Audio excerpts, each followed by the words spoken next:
Sometimes we need to give credit where credit is due. And this week, UWC will be hosting an honorary doctorate and gold medal awards event. And some of our favorite individuals who have selflessly fought for a better future for all South Africans will be celebrated in a very special way. One of them sits with me this morning, theologian and activist Dr. Allan Boesak, under more Dr. Imtiaz Suleiman, and a number of other people will receive these awards as it happens on the 30th of November. But with me this morning is Dr. Reverend Allan Boesak. Doc, it's nice to see you again. It's nice to see you, Zain. Thank you for having me here. The University of the Western Cape has honoured you with an honorary doctorate, or will be honouring you on the 30th with this particular honorary doctorate. I was actually very sad to note this morning, Doctor, in the space of what you've done for this country, where we've come from where we were, at Belhar High, where I was, and in Manenberg, where I was teaching for many years, where we ran from the rubber bullets and where we actually had to run from the Caspers and everything like that. I was amazed to see that you have 14 honorary doctors from various universities all over the globe, and this is the first one from a South African university.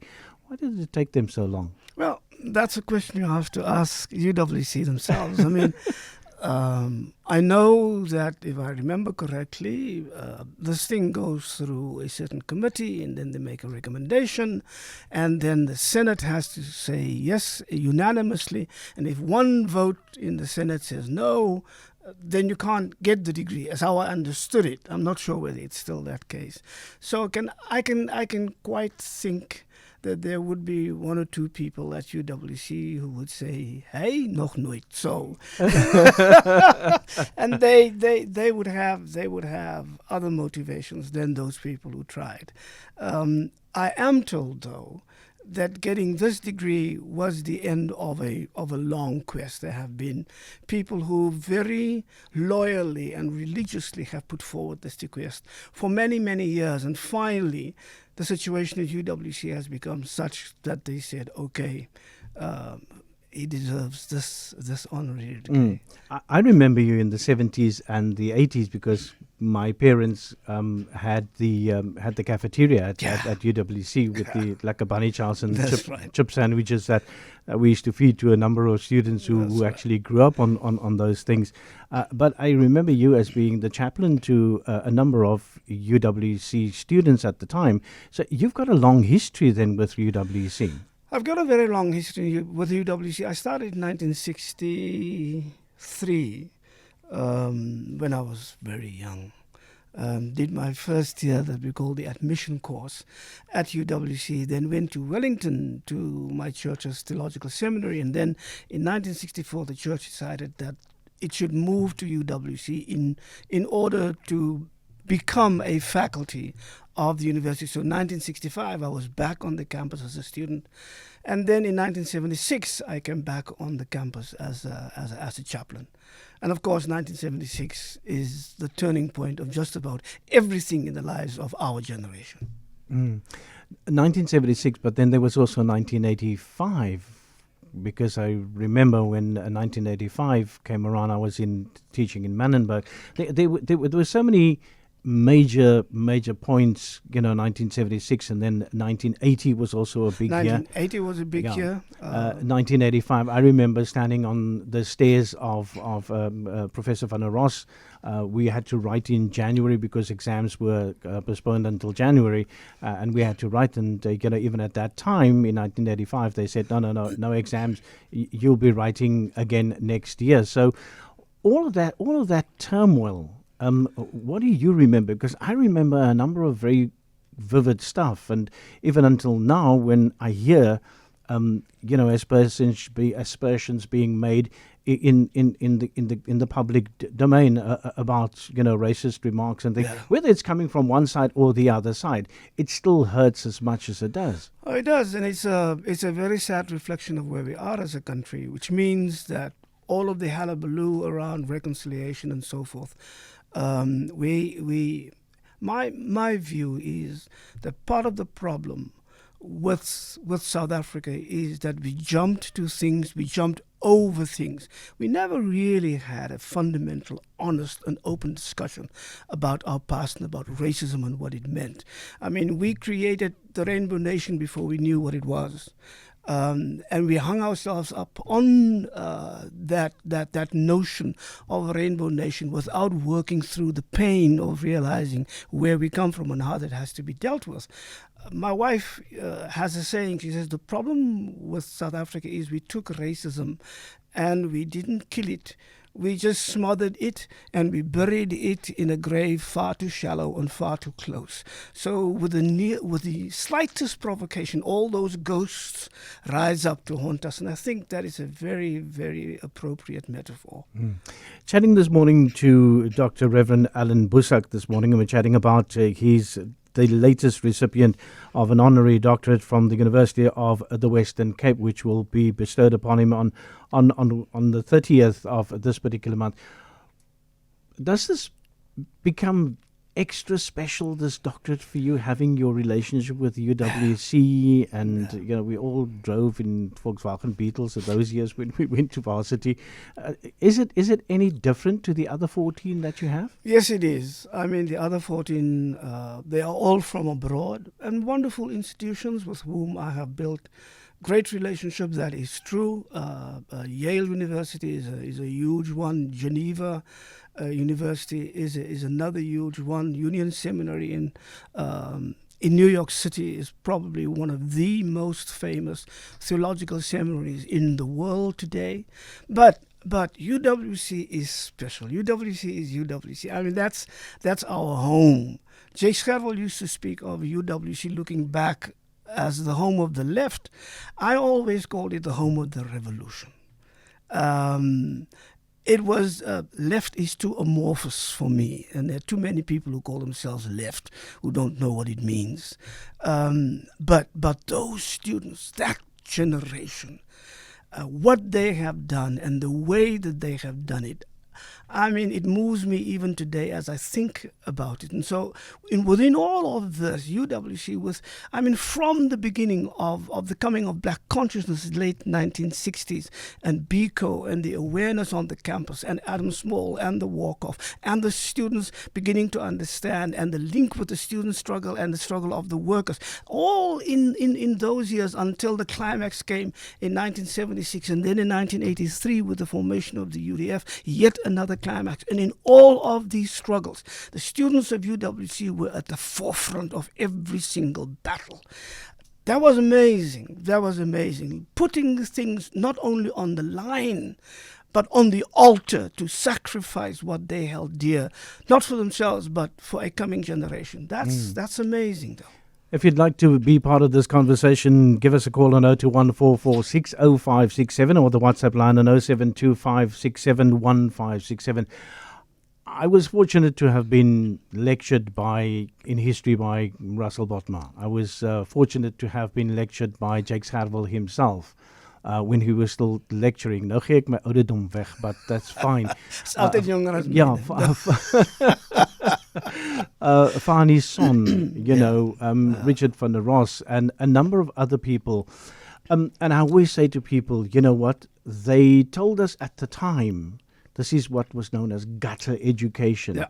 But it has produced a number of very wonderful, principled people who actually, and I say this is sometimes what we lack. We had this common denominator that we were fighting, and in the politics today, we seem to lack that common denominator, isn't it? Well, yeah, but it depends on how you define that common denominator. People say apartheid was the common denominator, but it isn't true, really. Freedom, democracy, equality, dignity, those were the common denominators, and nothing has changed. So if people say today, like I do, the struggle continues today and it must be done as clearly and as vigorously as it was in those days because the crisis is so deep, it's still those common denominators that drive us. And you're still looking for what we were fighting for then, and that students like yourself did so much the policy or the politics of decency and integrity and honesty and courage and virtue.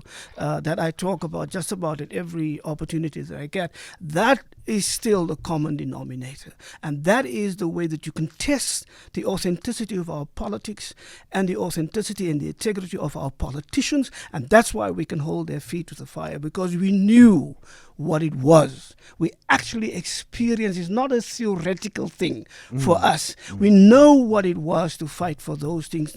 And those were not airy-fairy ideals. Those were realities. I mean, for me, as real as when a student gets killed and I have to preach at a funeral, that is the reality of the politics we were looking for and that we were fighting for. And so today, when I judge our political situation and I judge our politicians, the thing that comes into my mind are the sacrifices that that generation made. And that's my test stone for them. We seem to, there's two things I want to ask you very quickly.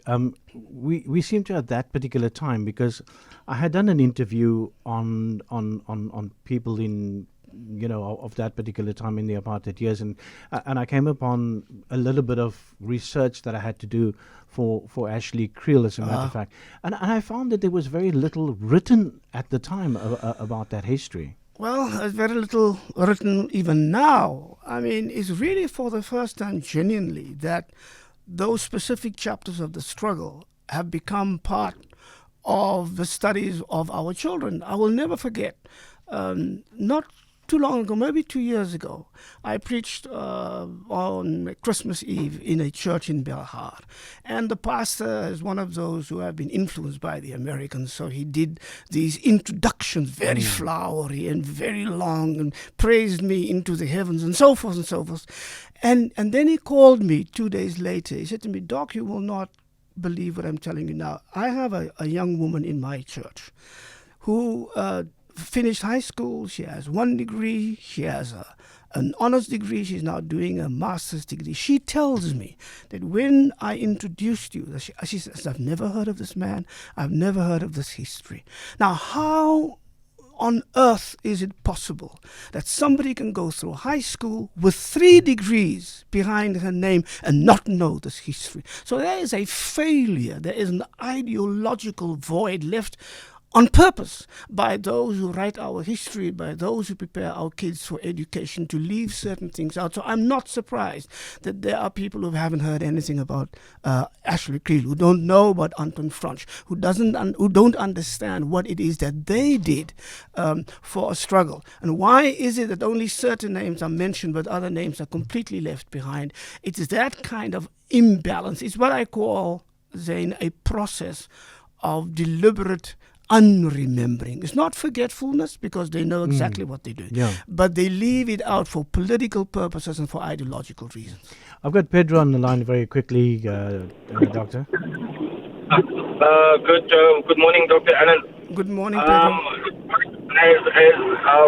I made this call for one specific reason, and that is to thank you for what you have done for my generation in the 80s. When the UDF was launched on the 18th of August 1983, I just turned 18 3 days prior to that, and I was in awe that night, with the launch of the UDF, and I looked at these people that is now known as stalwarts, and we really, as a high school boy, I was standard 9 at the time, we were in awe, and when you speak of guys like Ashley and Anton, those were guys that we knew. And just to let on that, what you said now, those are guys that we went to school with.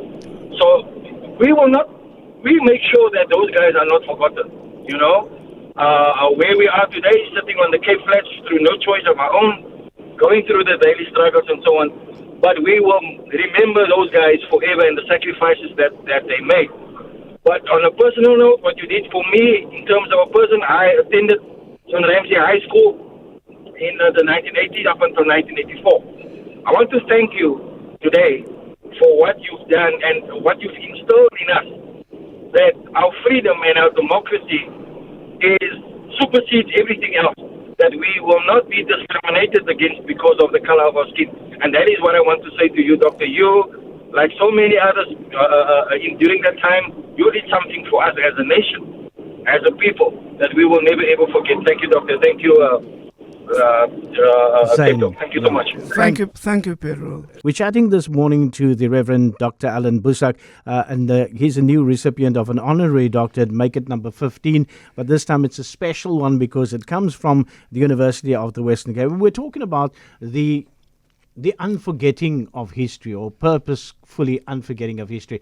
And then Amy came with this particular question as millennials and as young people who want to shy away and say, why should we be interested in that? Why do we need to know that? And I know a friend of mine brought his son, who had known nothing about South Africa, grew up in Melbourne in Australia for 21 years, but he could never understand his father, because his father would say, this is how I grew up. Yeah. This is the challenges that I went through. When I went to the post office in Belleville South on Castles-Flare Road, there was one queue for the other side and one queue for this side. That side there were chairs. This side there were no chairs. When we walked on the beach in Strand, for instance, we were never allowed to walk on that beachfront in the Strand area. We had to go to the little clippy section down on that particular side. There were massive boards up there that said whites only. And once he brought his child back to South Africa after 21 years, the child could not understand why his father had reacted in that way. Well, I mean, that is a real question, and Amy's question is important.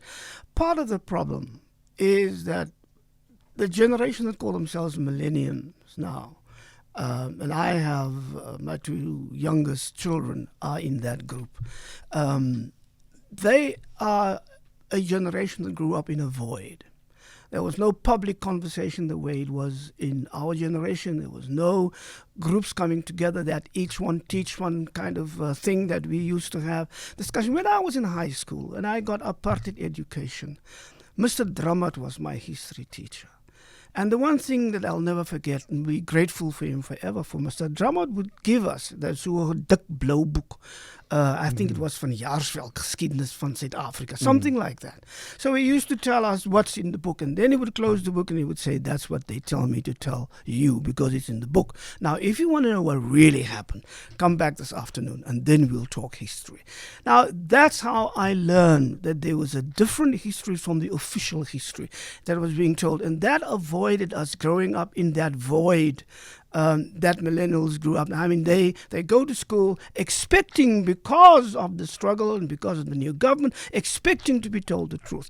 And then they find out that there are gaps, or they find out because the past 30 years have been years of many, many, many disappointments. So they become cynical even long before their time. This thing that she says, is this true? There's two ways of going to that. You can say, is this true? Let me test it, because it's legitimate to question and question authority to see whether that authority is authentic, and that's a different way. And there's also the question of, I don't believe this anymore. They're lying all the time. Every time this politician opens his mouth, he's lying, so I'm not believing anything anymore. And that is what Martin Luther King called give-up-itis. It's a kind of a disease. And then you begin to give up on finding the truth. And so the challenge is, can we, as parents and children, as an older and a younger generation, engage each other in such a way that they will understand this is a genuine search for truth, and you can question me. I love it about the kids. I was in Uppington a few weeks ago, spoke to 5 schools, grade 11 and grade 12, and to one school all of Monday morning. So thousands of kids, and I was astonished. They didn't know too much, but the teacher says, this person in front of you, that's the guy you read about in this exam question about the United Democratic Front. And so to be engaged in that level was great. Mm. This is the one thing Joe said I must ask you. President Cyril Ramaphosa, 2037 Deputy President position. Paul Mashatile, 1,791 nominations. Secretary General Ndumiseni Ntuli, 1,225. The Deputy Secretary General Nomvolo Mokanyana, 1,779. The Chairperson Stanley Matabata, 1,492. And Treasurer General Benjamin Chauki, 552. Your conversation with Clarence recently, you were chatting about Lindiwe Sisulu. Yeah. Are you hoping for her to get this thing from the floor, nomination from the floor? Well, I mean, what you see there, what you just read, that is so typical African National Congress chicanery. I mean, they cannot help themselves but to be crooks and to lie and to manipulate and to shift the numbers away. All of those men, as if the women did not even exist. Now, Lindiwe Sisulu has now written to the Electoral Commission and laid a complaint. And they have responded in typical fashion, disdainful, dismissing, without going into the substance of her questions. And she will drive this thing as far as I understand. And she will question this thing because she says, we have documentary evidence of so many branches, far exceeding the limit, or what they call the threshold, to that nominated her. How come all of this disappeared? Now, the ANC is used to doing this. They do this with every election, with every list. If there's a person on the list they don't like, or a person that will rock the boat they don't like, or they put in their favorite corrupt crook in the name of that person, or in the place of that person, they've done that. So I think, like the many, many mistakes Cyril Ramaphosa and his clique have been doing over the last few years, this is yet another one. And they will be exposed for what they are. 0214460567 and on the WhatsApp line on 0725671567. Hi Zain, I love your guest. I have so many questions. What is Dr. Boesak's thoughts on the state of education, future of South Africa, hidden racism, overpopulation in academia? Insights and would be appreciated. A big fan, Angelina from Belleville, close to UWC. I think we're going to be here forever. We have to deal with all of these questions in terms of what Angelina wants to ask us. And then the enduring legacy of spatial apartheid is still felt decades later and seemingly will continue to be felt in future generation, as famously categorized by property. That's property economist and academic Professor Francois Varelli, the 40 by 40 by 40 syndrome, which is the 40 square meter house, 40 kilometers from your job, with transport up to 40% of your household income. We're still there. We are still there. I mean, and that's what I meant. That we haven't really delved deep enough into what was necessary. We were so on a high, with Mandela almost being like a god and South Africa being praised by every Western country without knowing that they are praising us because they knew we would change so very little to the realization of what apartheid really was. The permanentization of apartheid in education, in spatial arrangements for our people, the 40 by 40 by 40 is a wonderful example. Those things have been meant to stay. We have had the one experiment after the other with education, but not one experiment really was an experiment towards equality and towards quality education for everybody. And you have to look at why was that so. And that's why I'm saying we are failing, but we are failing by design. So in actual fact, the system is not broken. It's just been designed that way. The system has been redesigned to be broken forever for some people, and for the few who can afford it, now drawn into the new elite and the ruling classes, everything is going to be all right. What they forget, though, is that the vast majority of our people are beginning to understand what is happening, and they will not take it anymore. Caller on the line, and we're chatting this morning to the Reverend Dr. Allan Boesak. He is the new recipient of an honorary doctorate from UWC. Good morning to you and welcome to CapeTalk. Good morning, Zain. How are you? I'm good, Marvin, and you? Thank you so much. It's Mervyn. Mervyn, apologies, Mervyn. Yes.